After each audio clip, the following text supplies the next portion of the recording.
Before we hop into today's episode, I want to give a trigger warning that we do talk about suicide and some tough mental health topics. I know that can be distressing for some people, and that's okay. If you need to skip today's episode, know that it's all right to take care of yourself first. If you need resources or support, go to 988lifeline.org or dial 988 to call the 24/7 free and confidential hotline. Please look after yourself.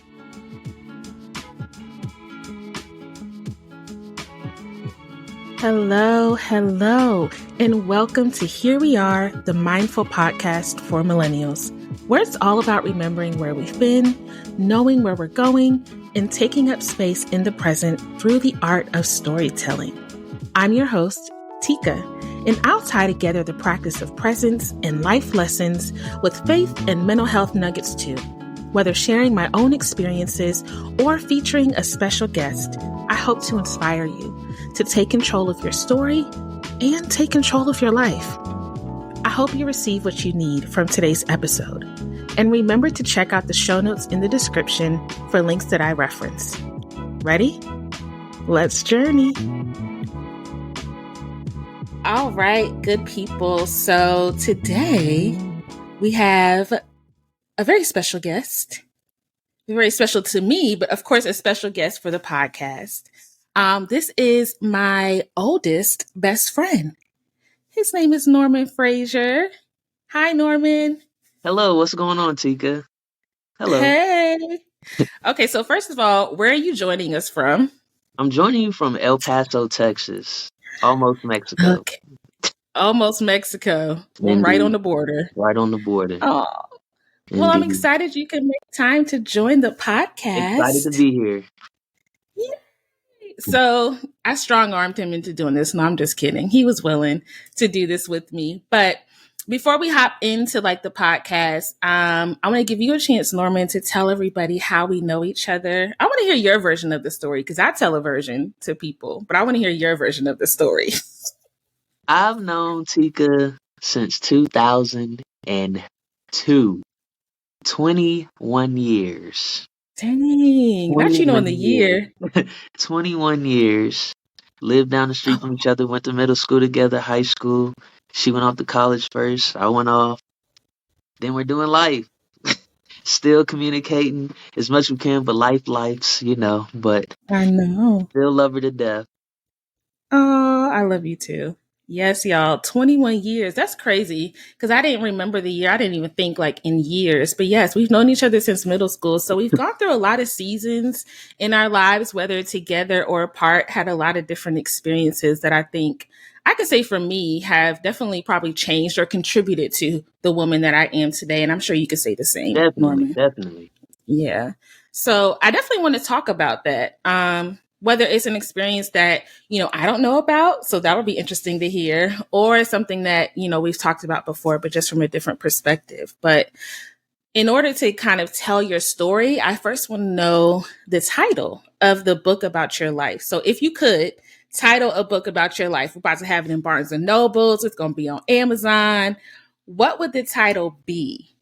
All right. Mine would be the 3 C's of life: choices, chances, and changes. Okay. And it'll be that, the 3 C's of life. Yeah. Choices, chances, and changes. Yes. All right. Tell me why. Why those 3? Okay, so in my life, I've made a lot of poor choices in the beginning that could have led to my demise. When I went off to school, I was given ample chances and opportunities to fix that, and now that I've made those was afforded those chances, I'm using it to change myself and be a better man. Okay, so even no matter what choice you made, you feel like you were given a chance so that you can change. Yes. Favor ain't fair. So Favor ain't fair. It ain't, because I know I'm God's favorite. So you hear me? Favor ain't fair. That grace is the thing. It's a beautiful thing. Okay, it really is. So tell me, within all of those experiences, so you talked a little bit about school, And I know school is majority of our lives. Both of us have multiple degrees, which I'm very proud of you for.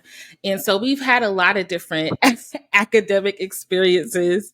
But I wonder what would be a chapter in your book that you're like, if anyone picks up my books and is just kind of thumbing through it in the bookstore, they have to read this chapter All because right. this is a lesson they need to learn. So this chapter is gonna be called "The End" with 3 periods, and it's gonna say "almost." So Okay. it's gonna be about my failed suicide attempt. Okay. Yeah. So that would probably be the most powerful chapter, and the one that Mm-hmm. really brought stuff to perspective for me, showing me like I really do have a purpose. Cause I Yeah. swear to you, I'm not supposed to be here. Like I just said earlier, favor ain't fair. I really woke Mm. up mad, like in the hospital, like why am I still here? But then I thought about it, seeing my mom laying on the hospital bed next to me, the little guest Mm-hmm. chairs, and then 3 of my Mm-hmm. closest friends on the ground in pallets, like while Mm. strapped to all type of stuff, due to renal failure, due to all the pills and um poisons I intook trying to attempt suicide Yeah. that night.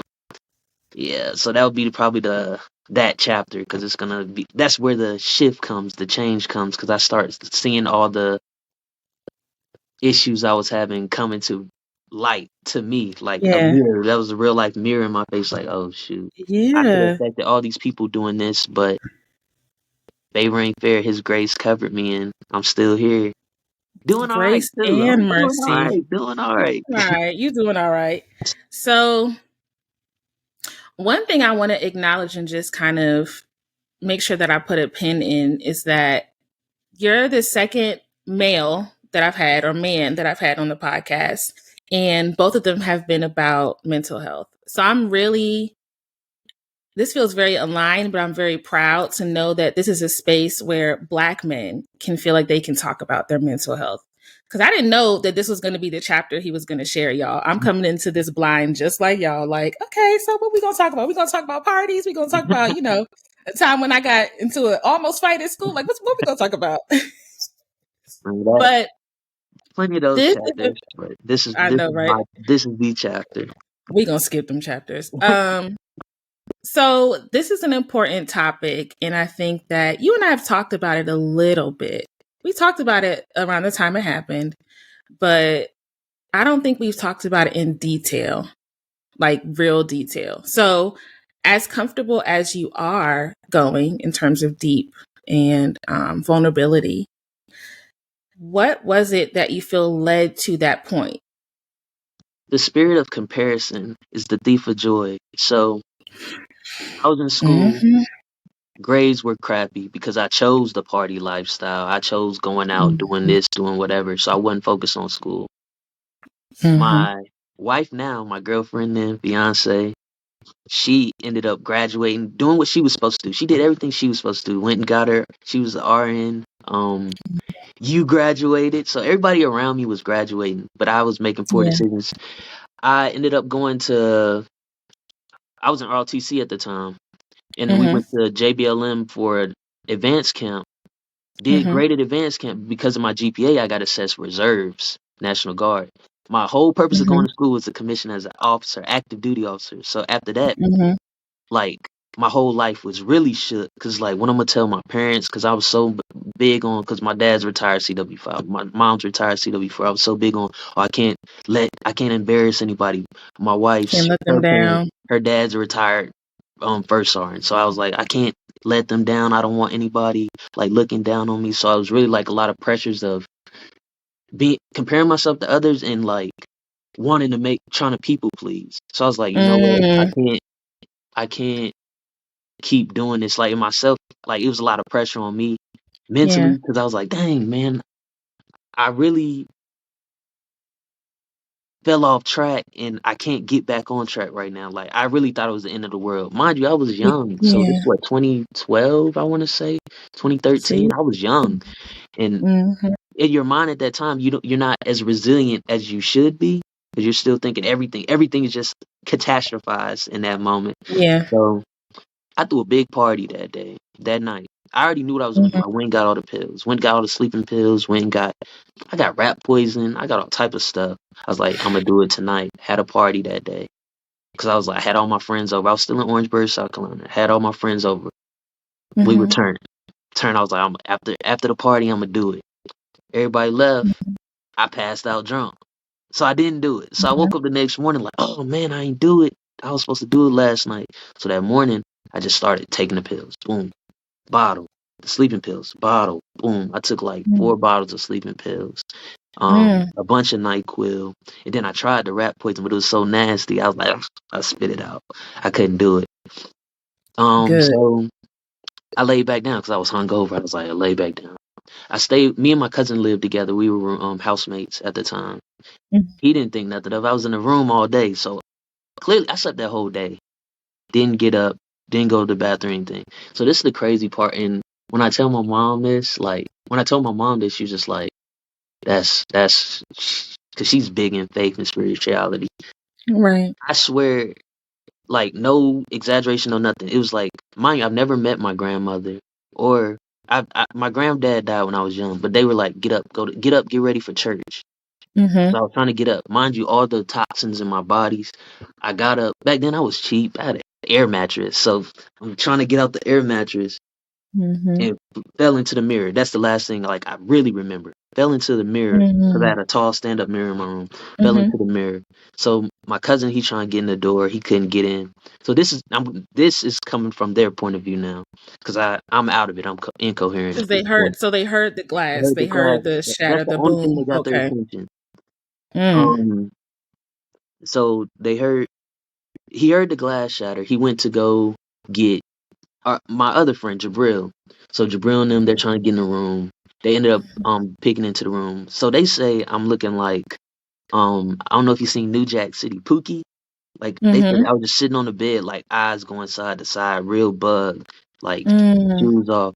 They didn't know what to do, so they go up the street to go get my other close friends. So Philip Berg, Terrence McKenzie, and Javon Yeah. Briggs. They were all at the house. They like, hey, something's wrong with him. Hey, Yeah. something's wrong with him. So Burke and all them come to the house. They come in the room. They're like, how long has he been like this? Has he been in the room all day? They're like, yeah. Mind you, Paris has been blowing me up all day too, cause she's like, "Why ain't Mm-hmm. I heard from my man all day?" But like, I'm Yeah. incoherent, so she don't know what's going on. Mind you, she's in school at this point still. No, she's Mm. in her finals. She's doing her finals, so she knows nothing that's going on. Wow. She's in Virginia, so all this is Yeah. going on. They eventually, Terrence and Burt and Briggs were like, "Hey, he needs to go to the hospital. He needs to go to the Yeah. hospital." Like they they pick me up. Terrence picks me up. He says I was like squirming out his hands, like, no, no, I don't want to go to the hospital. I'm in the hospital, no shoes, no nothing. They just threw me in the car. So they threw me As in the they car. should. Because at this point, they don't know what's happening, and it Nobody is a knows matter of life or exactly because death. I'm incoherent. Like exactly. Jesus. So when I finally, they said in the hospital, like I couldn't get my social because I didn't know it. So it was just like unknown. So they ended up calling. They had to call my mom. So my mom, Mm. mind you, my mom's in Virginia during this. Right. Mind you, I Right. said when I woke up, she was right there And in the you're in South Carolina. yes. So Okay. 7 hours. They call in the middle of the night. She says, I'm on my way. She starts coming. She doesn't Mm. tell Paris because Paris in her finals. My mom was also in her master's program as well in her finals. So she paused what she was doing, stopped what she did, and got on the road. Boom. Of So when I course. woke up, came to, I was just looking around like, dang, I'm here. Like I was really like mad, like, am I here? I'm still here. Like I had to feel Mm. myself like I'm still here. I look over, I see my mom, like my mom here. She's asleep. Look on the ground because I see like people on the floor. I'm like, hey, Feet and Bert, stuff. Terrence, Yeah. Briggs, they on the floor around my bed. Like they made sure my mom ate. They took care of me. My mom, like she did all that driving. It was crazy. Like that whole time, I was just sitting in the bed, like, what have I done? Because then I could see like people cared, like, and I knew people cared. I Mhm. never was raised like in a bad home or not a loving home. Right. It was just like the Right. pressures, that I Yeah. let get the best of me. So I'm looking around and I just started thinking. That's when I started thinking like, dang, I really did this. This is crazy. Like I really Yeah. tried this. Doctor comes in. The doctor was just like, they didn't know what was wrong with me. because Right. nobody knew until I Nobody knew eventually. what had happened, why it Yeah, had happened. exactly. Yeah. So they just thought I was sick or I had a bad drink or something. So Mm, they're like, yeah, he was close to renal failure. Like all my major organs were shutting down. If I wouldn't have been Jesus. took to the hospital, a few hours later, I would have died. So that's when I Oh was my God. like, dang, that's crazy. Like hearing it was crazy, but I still like my mind. I was like in and out. I could hear it. I remember this vividly, but it was like in and out because I Mm-hmm. kept getting headaches. Like, dang, got a Mm-hmm. headache, got a headache. Mm-hmm. So they ended up because Paris happened to call again, but my mom was there, so she answered. And she's just like, yeah, he's in hospital. She's like, what? Because she's mad, and she's like, what? Mm-hmm. She's like, yeah, he in hospital. Why didn't nobody tell me? Because they didn't want to tell her because she was in her finals, didn't want to distract her. Right. But it was, yeah, Right. that was a crazy time. Crazy time. Okay. So I have to take a beat because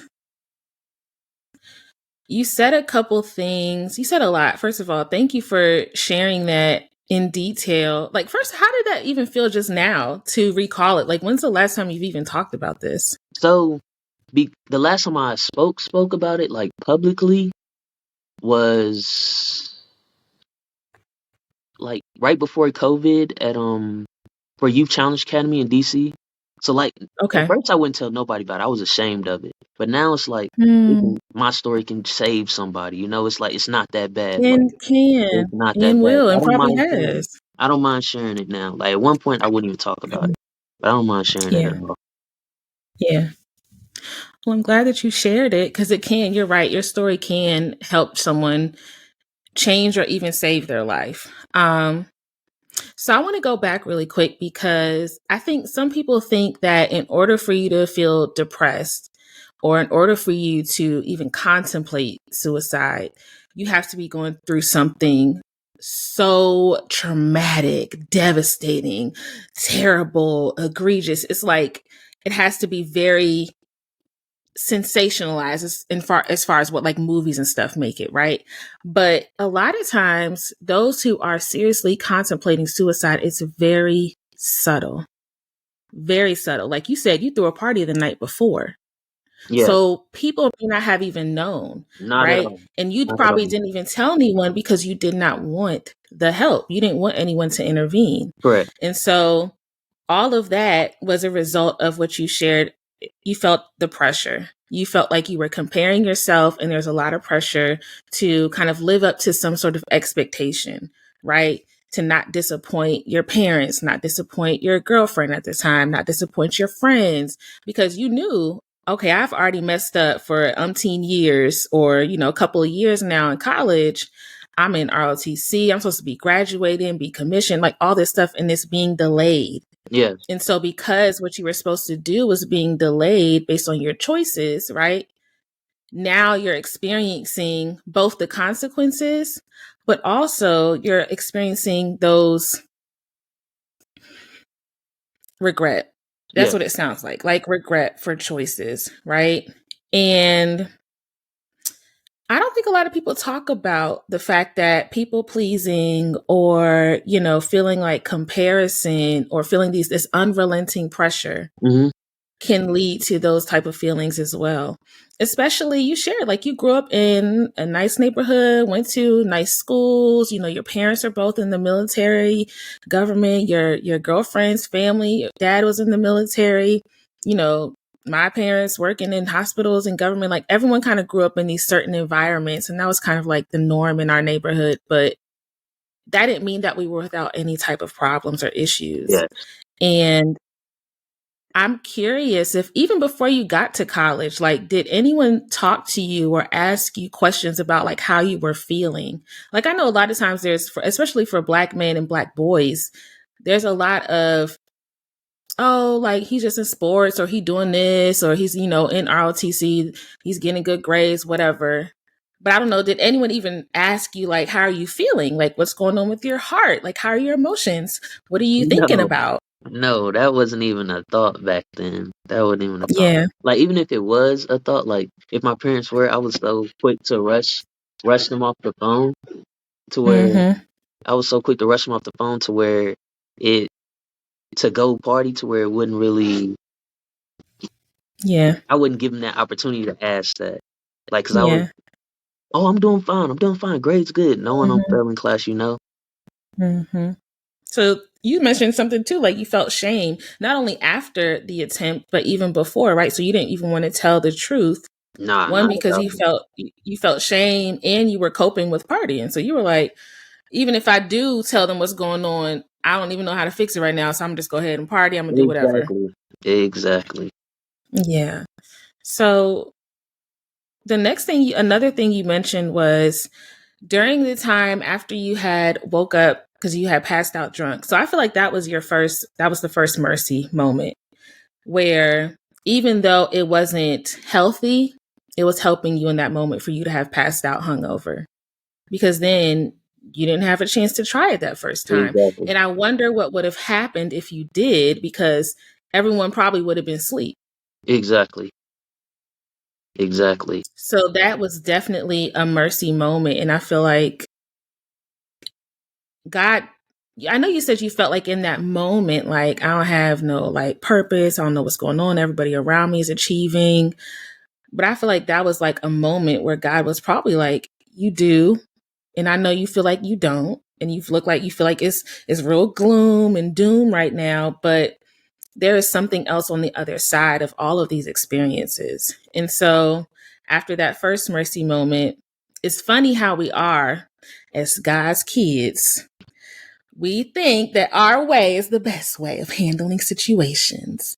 And so as soon as you woke up, you were like, crap, I didn't even do it. All right, well, let me do it now. Did That's you exactly ever what it is. like think like actually, did you ever hesitate in that moment? Do you remember hesitating at all? No, because my mind was set on this. Like I was like, I'm doing it. I'm doing it. So when I woke, Mm, like I said, when I woke, I was like, dang, because I didn't want to do it in a coherent state. I wanted to do it drunk. That's why the whole purpose of the party. I was like, when everybody leave, I'll do it and I'll go to sleep. mm-hmm. So doing it sober was like, you could say I hesitated because, like I said, even if I was drunk, probably the rat poison probably wouldn't even taste it like nothing, you know.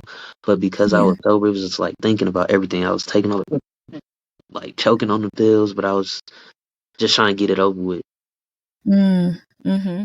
I'm glad that rat poison tastes nasty and that she didn't take that either because that's like actual like poison, like deadly. So, all right, mercy moment number two. Um, I don't know if you know like the time frame between like when you passed out. You had went to sleep after taking all the pills, and then you said you remember growing up, your grandparents were always like, "Get up, it's time to go to church." No, that's the crazy part. No, it's never like they've never Oh, they said were it. never like that. Like So then, where did I've that come never met. from? I don't know, but like I could envision like the picture of. I've never met my grandmother. She passed away before I was born. I met Oh, so like you're the saying you picture. pictured their Yeah, faces. saying get up. You know how they say like everybody got a praying grandmother? Listen, the fact that she passed before you were born, but that was still the face that you saw in that Only the moment picture from the pictures. That's it. from the pictures, right? I would be, and I'm sure God will back me up, but I'm like 99.98% sure she was probably praying for you before you were even a thought. You know, like grandmothers just be knowing. They just be knowing. So I feel like and I keep saying mercy moment, but I feel like that is like, because mercy is basically you not getting what you think you deserve, right? And grace is getting basically what you didn't earn. And so the fact that you saw their faces, why did that prompt you to get up? Cause they're saying get Do up, you get ready know? for church. I don't. I just got up. I was trying to get out the bed, like.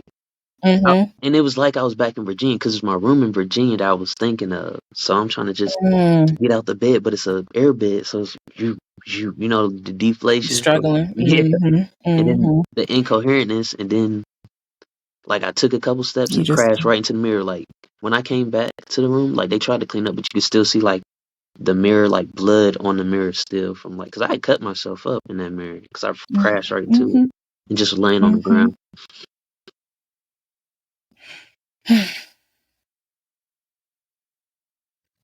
So after that, so that's what is that? That's number 4.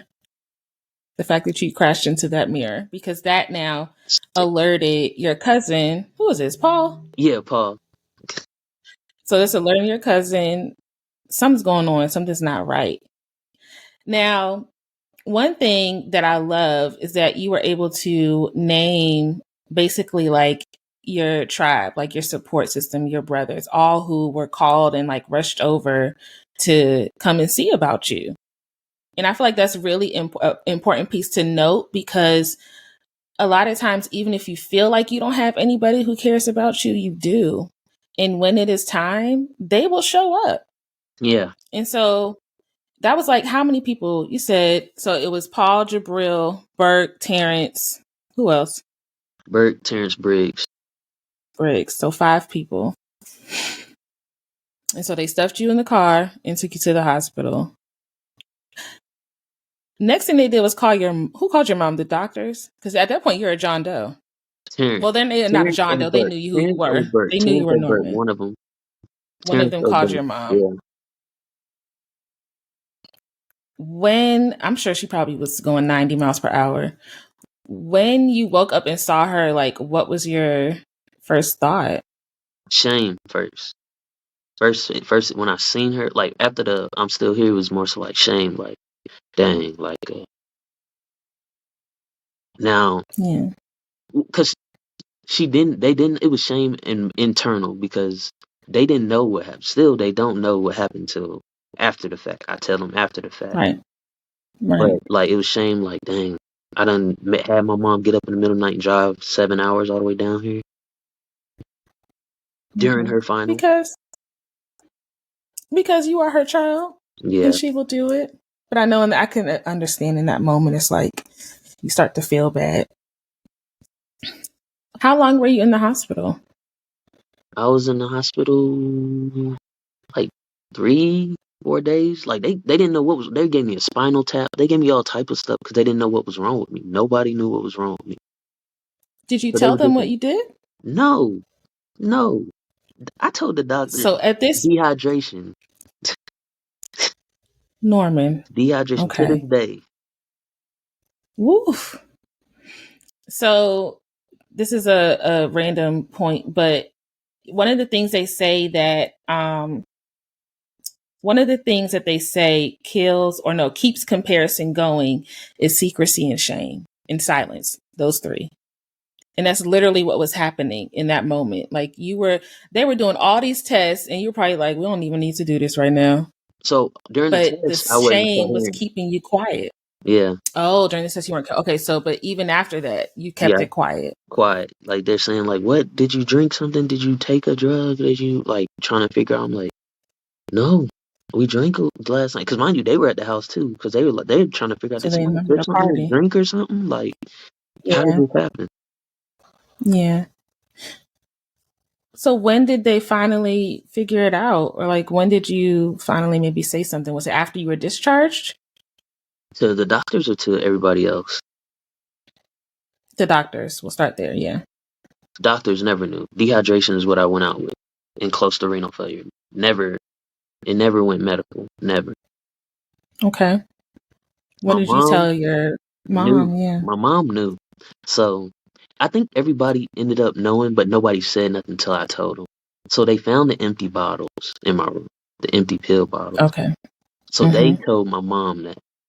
Briggs, because he talks about it to this day. He's like, I already knew. I knew. He said, I just wasn't going to say nothing till you said something. So all of them knew, but I didn't tell them till later on. I told my mom on that ride back. Yeah. Yeah. Because you came back to Virginia. Yes, I came straight back to Virginia. And I feel like I was there. What year was this? 12 December. I know. Okay, I'm about to say right before winter break. So I was home. Yeah. So I was home because I remember coming to the house. Okay.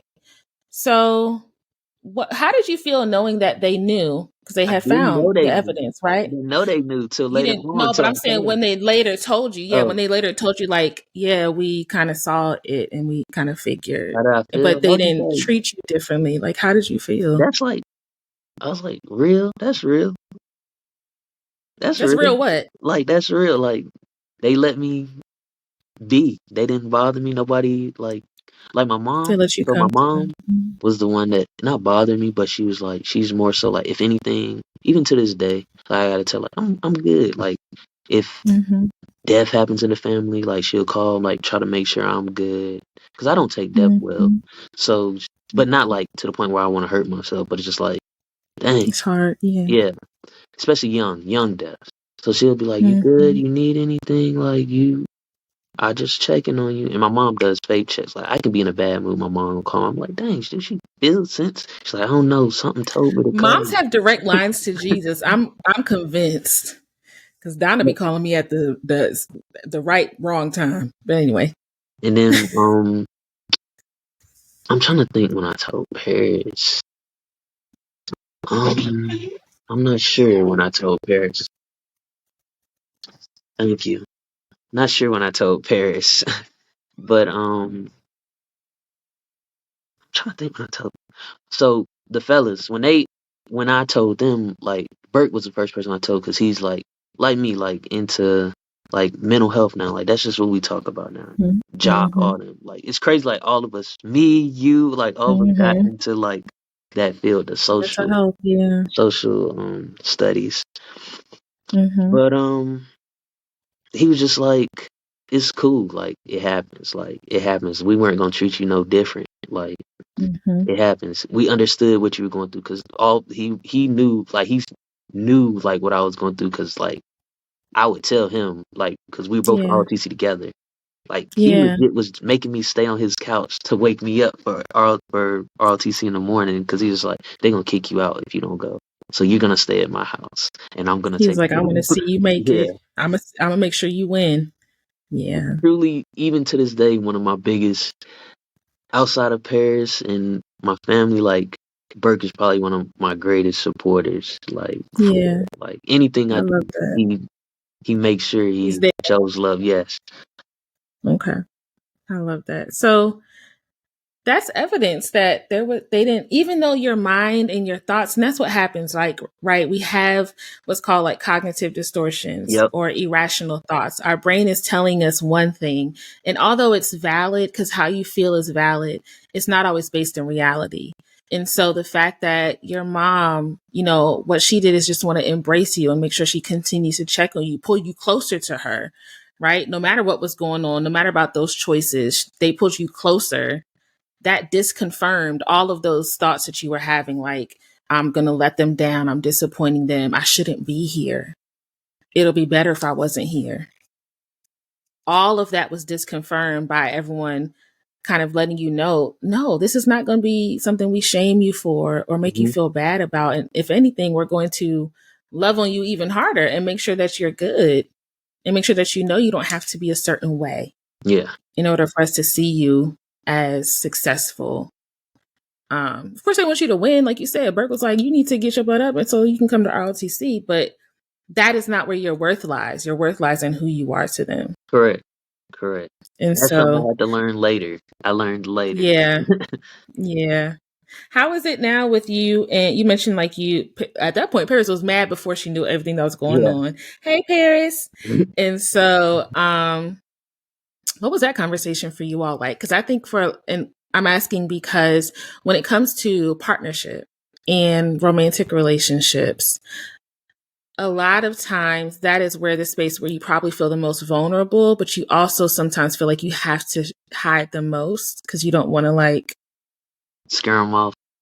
yeah, scare them off or seem weak or seem like you can't handle the weight of being, what Black men sometimes, but depending on their beliefs, are in that role of protector, provider, the traditional leader, all of that stuff. So, what was that conversation like between you two?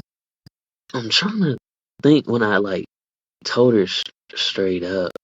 I want to Mhm. say Paul had already told her, like Okay. gave her a heads up.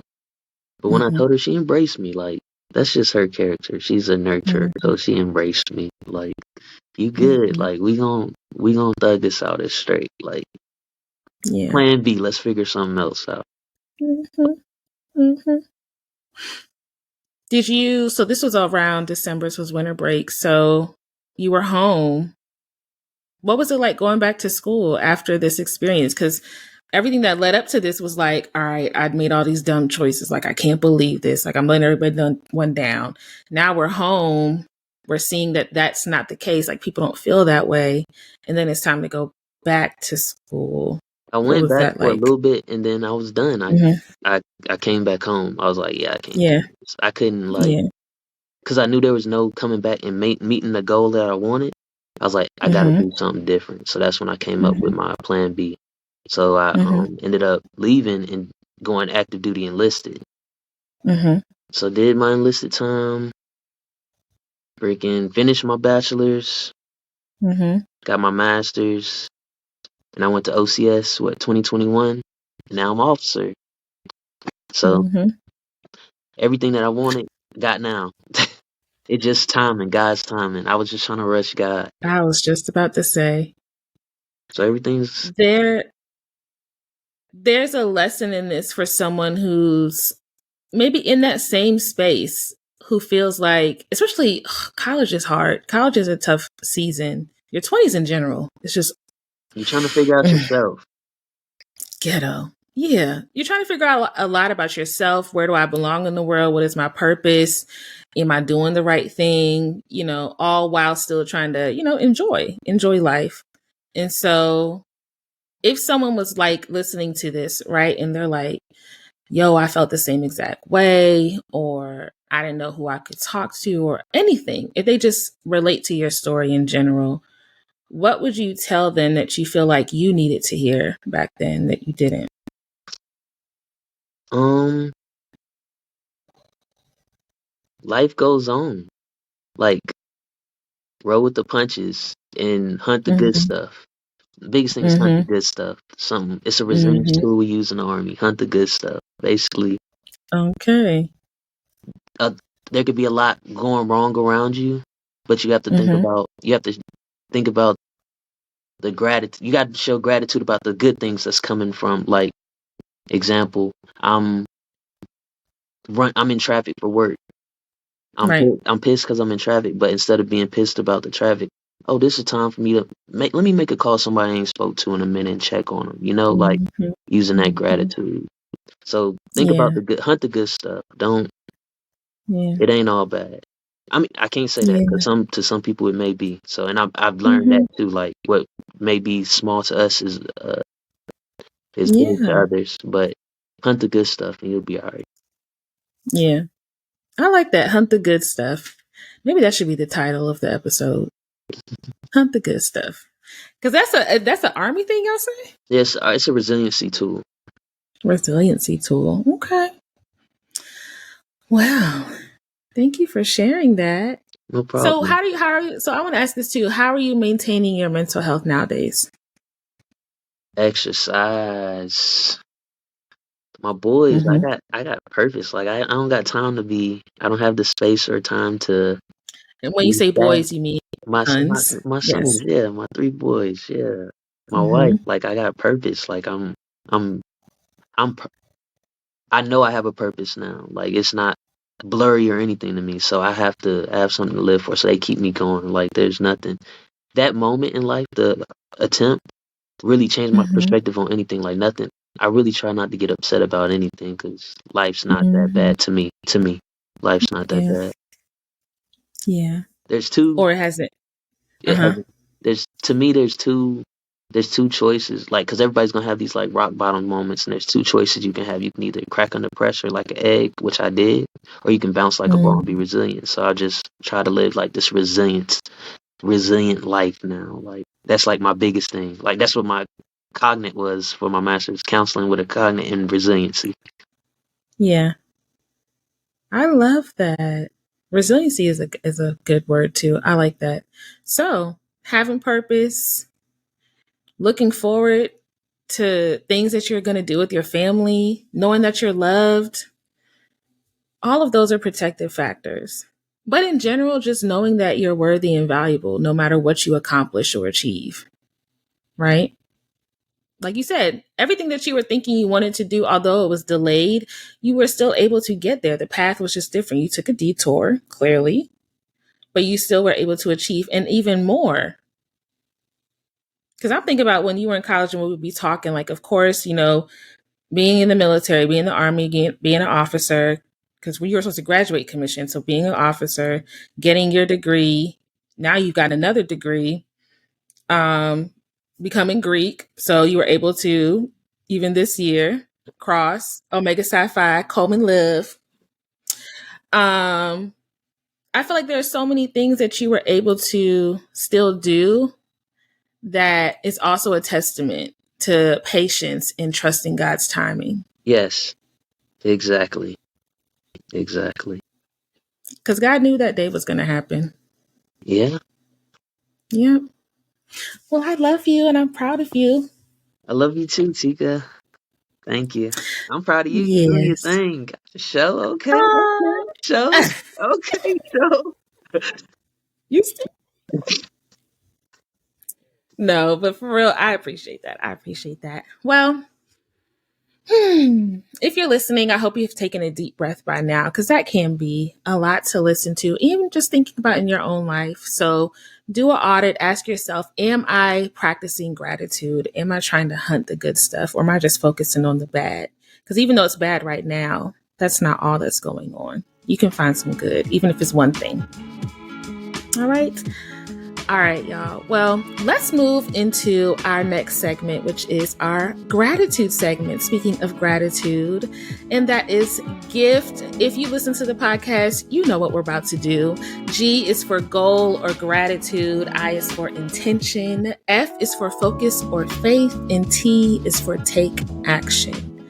And so this gratitude practice, you can do it every day. You can do it once a week. You can do it just when you listen to the podcast. But I just want to encourage you to practice gratitude. So, Mr. Norman, Yes. what is your G? Are you going to do gratitude or goal? Let's do gratitude. Gratitude. All right. What's your gratitude? Grateful for the opportunity to come on here and share my story with you in Yes. your audience. Yes. To still be here to do that. Yes. To still be here to tell your story. Amen. What's your I, your intention? Intention is to continue to share my story to where it may help somebody else that may be feeling the same type of way, to be intentional with sharing it and not keeping it to myself, because what good would that do? Exactly. And every time you share your story, I feel like you're kind of like dismantling or pulling down that wall or that brick or that monument of comparison. Exactly. Right? Exactly. So I encourage you to keep doing that. What's your F? Are you going to do faith or focus?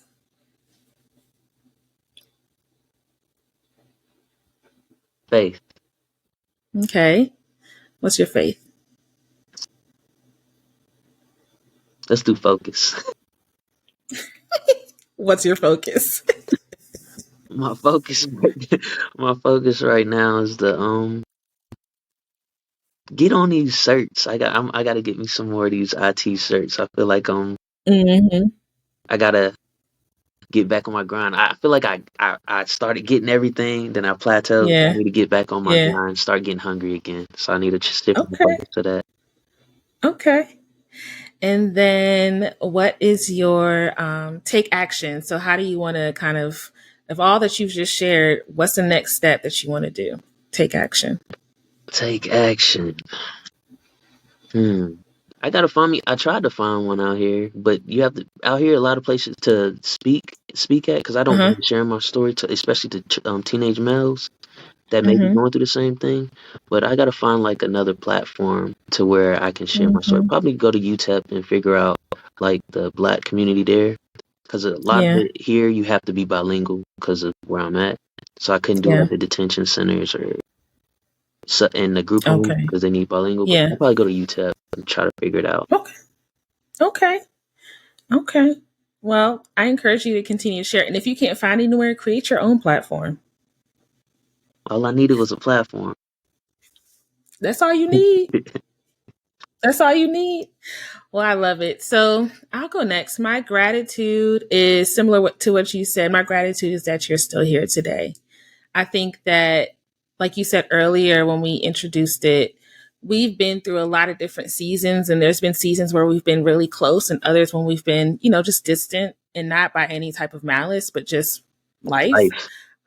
But either way, I'm always going to have love for you. So I'm very glad that you're here. My intention is to not let shame, silence, or secrecy speak louder than the truth that I know that God says about me. I feel like that is one thing that can make shame and secrecy and silence kind of grow bigger, is when you don't know the truth, when you don't remember the truth. You may even know it. It may be deep, deep, deep, deep, deep, deep, deep down in your heart. And sometimes we forget. And so remembering the truth. My faith or focus. My faith is to continue to have faith and trust God's timing, because I know I'd be looking at my watch like, hello, I was expecting this to be done a couple of years ago. And then my take action. My take action is to continue to go into my therapist. I'm a therapist who has a therapist. And so focusing and really prioritizing mental health, not just for other people, but for myself too. It's okay for us to, be like, I need to take care of myself too. So that's my take action. Indeed. All right. So if you're listening, make sure that you also practice your gift. All right. So the last segment of the podcast is one of my favorites. That is Vibe Tunes ATM, Vibe Tunes at the moment. And this is just when we share songs, music that's, what something we're vibing out to. Doesn't even have to be related to the topic of the podcast, but if it is, very cool. Or just a song that, maybe it's new and you're like, I really like this. I can relate to it. So for you, Norman, what is something that you've been listening to lately? What's your vibe tune? Anything King George. I like King George. I just like Who's old King school. George? Oh my goodness. Don't judge me. King We're not George. doing shame anymore, okay? I'm sorry. King King George. George. Can't stay too long. I gotta keep moving. My girl, she waiting. You don't know King George? I I just know wanted you you to heard. keep singing. I know you heard of plenty of his songs, like "Keep on Rolling." All them songs. That's him. Probably, if I listen to it, I probably know who you're talking about. So anything King George, is there a specific song Just King that George you in want to say? general. Just King George in Yeah. general? And then Okay. it's a new artist. I've been listening to. I like him. Caleb Shoemake. He a young guy out of Detroit. Okay. He's good. I'm How not you like spell his last name? Shumake. Okay, Shoemake. Mm-hmm. Other than that, like I listen to just oldies. Like I'm not You're young. such an old I'm soul. young and hip. You such an old soul. Okay. Please stop.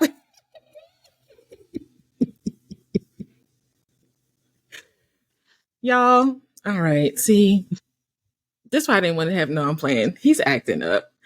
Okay. So I don't know either of those artists, but if you do, y'all know where to look for them. They'll be on the playlist on YouTube. My vibe tunes ATM, my vibe tunes at the moment.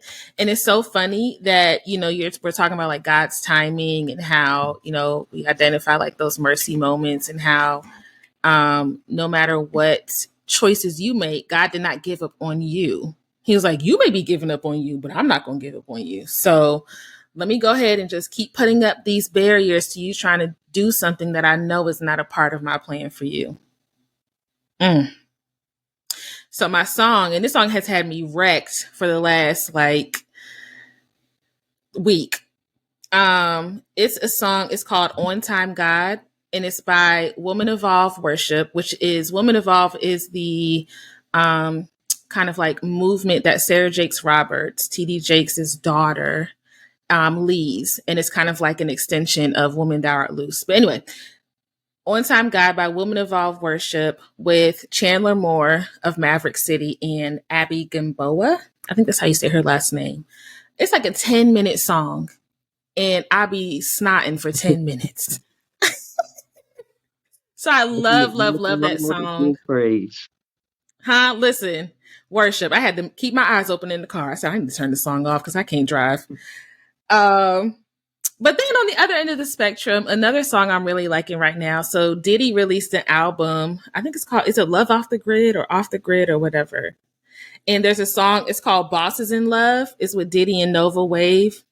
I really like that song too. Because I feel like, a lot of my friends and even my own, intended, we're all just making a lot of moves that I'm very proud of us for. And being a boss doesn't mean you have to be making a certain amount of money or have a certain amount of exposure or fame or whatever. But it means that you are really just clear about who you are, what your purpose is, and you're walking in it confidently. So I'm proud of all of my friends. But yeah, Bosses in Love is another song that I'm enjoying.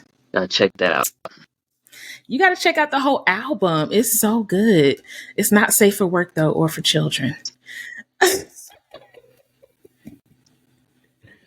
Okay, y'all. So I really enjoyed having you on the podcast today, though, Norman. Thank you for answering the call, for being willing to do this on a day. I know it's a Saturday down in El Paso, Texas. But yeah, I really appreciate you sharing.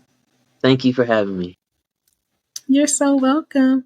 So throughout his vulnerability and his sharing, I'm sure a lot of you who are listening or watching have learned a lot. And so if you enjoyed what you heard today on the podcast, make sure that you rate, comment, subscribe, leave reviews on all those platforms. That makes sure that the stories can reach those who it's aligned in purpose to reach. Alrighty. So I want to say, is there anything that you feel like I should have asked that I didn't ask, Norman? You're good to go on this. Nope.